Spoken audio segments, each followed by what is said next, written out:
U otasini uyida kiyimsiz emas edi, sen uni kiyintirib qo'yar edi. U otasini uyida ochmas edi, sen uni to'ydirib qo'yar edi. Vaholanki, balki uning otasini uyi seni uyingdan yaxshiroq. Sening uyingda u xizmat qilsa, hamma aytganini qilsa, u otasining uyida malikalardek yashardi. Lekin hammasidan kechib seni yoniga ketdi. Sen bilan turmush qurishga non bersangiz non, tosh bersangiz toshnik keldi. Va seni avlodingni u ko'tarib yurdi va dunyoga keltirdi Allohning izniyle. Va hammasini sen uchun kechdi, qomatidan, chiroyidan, hammasi. Sen bo'lsa arzimagan qanaqadir kichkina arzimagan narsalarni deb uyga tashlash, ajrashishlik shunaqa masalalar bitta.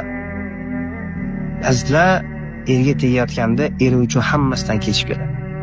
Men buni hamma oilaga tegishtirib aytmayapman. Ba'zi bir odamlar